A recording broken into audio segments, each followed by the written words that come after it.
హిందూ తాంత్రిక దేవత ఈ చిన్నమస్తాదేవి. ఓం పగపుగే పగిని పాగోదరి భగవాసనే దినకర కిరణై క్లీం ఓం ఫట్ స్వాహ. డాకిని వంటి మంత్రాలతో అమ్మవారిని పూజిస్తారు. ఈ దేవి రూపం మంత్రం, యంత్రం, శక్తి తత్వం. తాంత్రికులు అర్ధరాత్రుల్లో, అమావాస్య రోజుల్లో అతీంద్రియ శక్తుల కోసం ఈ అమ్మవారిని పూజిస్తారు. మన పురాణాల ప్రకారం ఈ సృష్టికి మూలం శక్తి స్వరూపిణి. అమ్మవారిని ఆరాధించేందుకు 10 రూపాల్లో కొలుస్తాము. వీటినే దశమహావిద్యలు అంటారు.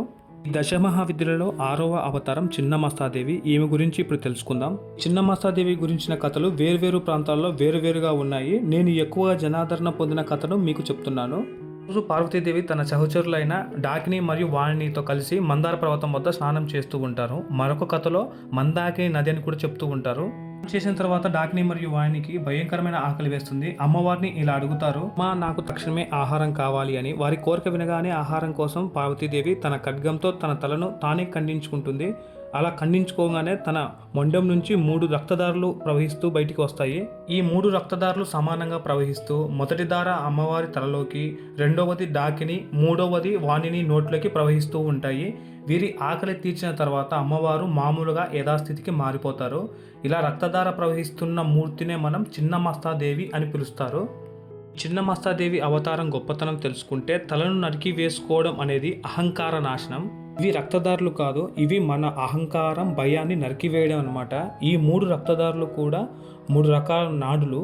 ఈ 3 రక్తనాళాలు ఇద, సుసుమన, పింగళ. ఇడ అనగా మూన్ ఎనర్జీ, అంటే చంద్రుని ఎనర్జీ. ఎడమ రక్తధార డాకిని. పింగళ అనగా సన్ ఎనర్జీ, సూర్య ఎనర్జీ. కుడి రక్తధార వాణిని. సుసుమన అనేది మధ్య రక్త ద్వారా దేవి తల నుంచి ఇద, పింగళను బ్యాలెన్స్ చేస్తూ ఇది బయటకు వస్తుంది. 3 కూడా మన శరీరంలో శక్తిని ప్రవహించే ప్రధాన దారులు. దేవి స్వయంగా జీవశక్తికి మూలమని ఇది సూచిస్తుంది. మనకు అమ్మవారి కాళ్ళ దగ్గర కామారతి, మేల్ అండ్ ఫీమేల్ జంటపై నిలబడి ఉంటుంది అమ్మవారు. ఇక్కడ మనం అర్థం చేసుకోవాల్సిన విషయం ఏంటంటే, మనిషి ఇలాంటి కోరికలకు బానిసలుగా ఉండకూడదని, మనమే మనలోని కోరికలను నియంత్రించుకోవాలని, తన కాలితో వాటిని అనగదొక్కుతూ ఎవరు కూడా మన మనసులో పైచేయి సాధించలేము అనేది దీని మీనింగ్. అమ్మవారు తన రక్తాన్ని తానే తాగడం అనేది తనలోని శక్తిని తన దగ్గరే ఉంది అని తెలియచేయటం. అహంకారంపై జయం, కోరికలపై నియంత్రణ, ప్రాణశక్తి జాగృతి, వీటిని గురించి తెలిపేదే ఈ చిన్నమస్తాదేవి. దేవతామూర్తి కూడా ఈ చిన్నమస్తాదేవి రూపంలో ఉండదు.